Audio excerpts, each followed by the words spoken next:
Welcome back, focused learners. Today, we're exploring the invisible architecture of language.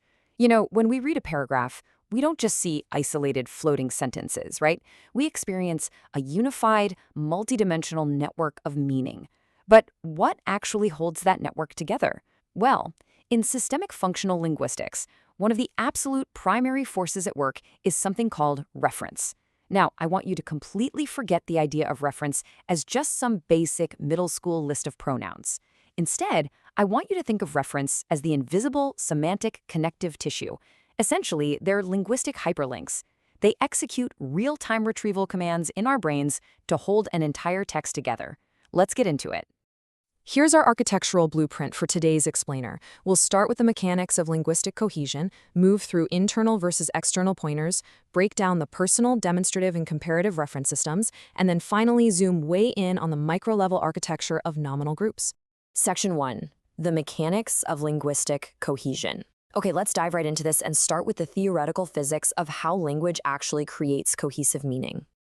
To truly grasp this concept, we have to understand that reference is strictly a semantic rule. It is not a grammatical one.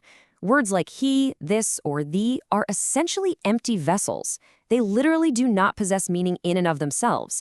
Instead, they act as directives. Imagine them as software pointers in computer programming, executing a real-time retrieval command. When your brain hits one of these words, it's getting an instruction that says, stop. The information you need is not right here. Go find it elsewhere, bring it back, and plug it in. And because they're semantic pointers, they aren't constrained by strict grammatical matching, they are constrained purely by meaning. Let's ground this abstract linguistics physics in a real-world example. Halliday and Hasan use this brilliant little pseudo-text from Alice in Wonderland. They told me you had been to her and mentioned me to him. Think about that for a second.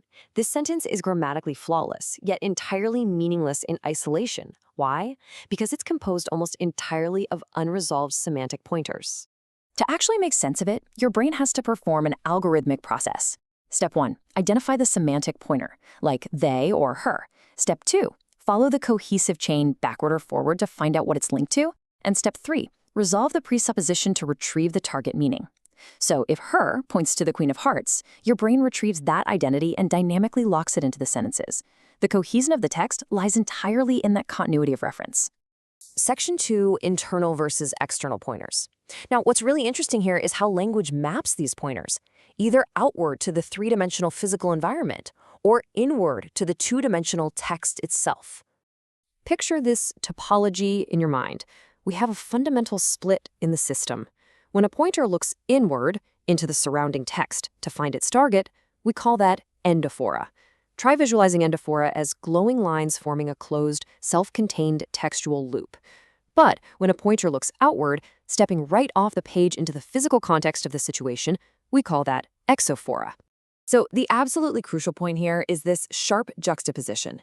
Exophora is situational, and technically it's non-cohesive when it comes to the text itself. If I look out the window and say, look at that, and point to a car, that is exophoric.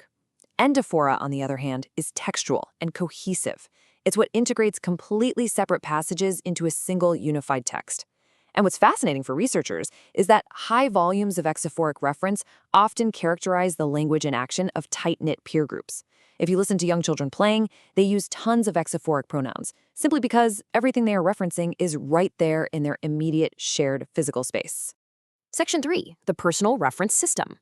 Let's transition into our first specific taxonomic category to explore exactly how the language system categorizes human roles and objects. What we're looking at here is Halliday and Hasan's rigorous taxonomy of the personal reference system. This provides the academic backing for how linguistic reality is split. We have existential nodes like I, you, he, and possessive semantic nodes like mine, yours, his. Let's break down this vital difference, because the system literally divides the world into two spheres. First, we have speech roles, the speaker and the addressee. Words like I and you.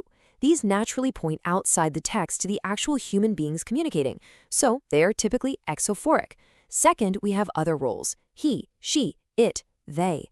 These are inherently cohesive because they generally don't point to the immediate speech situation. Instead, they typically point backward into the text to someone or something that was already mentioned.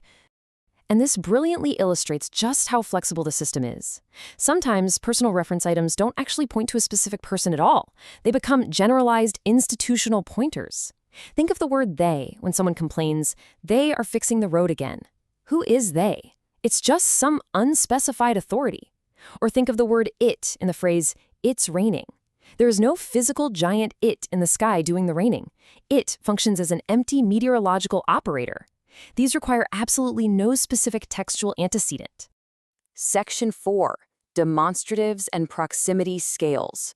Let's shift from personal roles to spatial logic. For this, I want you to visualize language not just as words, but as a multidimensional grid of physical proximity. Demonstrative reference is essentially a highly precise form of verbal pointing. It's how the speaker identifies the referent by locating it on a measurable scale of proximity. Imagine a visual morphing from near to far. If a target is near the speaker, we naturally use this, these, or here. If it's further away, not near, we use that, those, or there. These words act as dynamic locators, but here's the catch. They don't just measure physical space, they measure textual time. This often points to something you're about to say right now in the present, while that points backward to something your conversational partner just finished saying in the past. But here is probably the most fascinating, mind-bending part of the demonstrative system. The definite article, the word the. The counterintuitive truth of the English language is that the word the contains absolute zero content. None. It is a purely neutral, non-selective semantic signal. When you read the word the, it's a literal instruction to your brain saying, the specific identifying information you need is recoverable. Go find it. It forces you to actively look at the surrounding text or the situation to find out exactly which thing we're actually talking about. Section 5. Logic of comparative reference. Let's move to our final primary reference type. Up until now, we've been pointing by person and by spatial location. Now we're pointing by contrast and likeness. The system of comparative reference shows how the language engine mathematically computes likeness and unlikeness right on a structural level. Think about it. A thing cannot just be like, it must be like something. Therefore, comparison itself is inherently a form of reference. The system computes this in two distinct ways. First, general comparison. This is when the system declares two nodes to be identically linked or entirely different, using words like same, similar, or different. Second, we have particular comparison. This is where we measure linguistic nodes against a standard of superiority, equality, or inferiority on a sliding scale. Think of words like more, fewer, better, or equally. When someone says, "We need higher standards," the word higher forces your brain to retrieve the implied standard of what we have right now, just to complete the meaning. Section 6. Architecture of nominal groups. So we know what these pointers are, but where exactly do they physically reside in the architecture of a sentence? Well, they reside almost exclusively inside what we call the nominal group. Let's carefully unpack this beautifully nested syntactic structure. A nominal group is built to specify a thing, which is our head noun. To specify it, we use modifiers. We have the deictic slot for determiners, the numerative slot for quantities, the epithet slot for adjectives, and the classifier slot for subclasses. Now, if we take a phrase like, "these two high stone walls," these is deictic, two is numerative, high is epithet, stone is classifier, and walls is the thing. Reference items almost exclusively occupy those first three slots, the deictic, the numerative, and the epithet. So, to summarize the physics of it all, reference is overwhelmingly nominal. The cohesive pointers that hold a massive textbook or a casual conversation together aren't just floating around randomly. They are meticulously, structurally built directly into the modifier structure of the nominal group. This logical modification structure is exactly what anchors the nominal group deeply into the cohesive semantic network of the surrounding text. Which leaves us with this final provocative thought.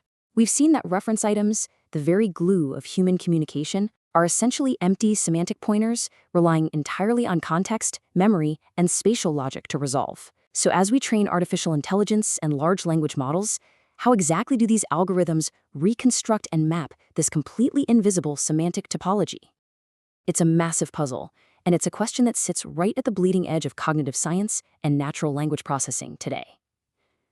Think about that the next time you read a simple, tiny word like it. Thanks for joining me on this explainer, and keep learning.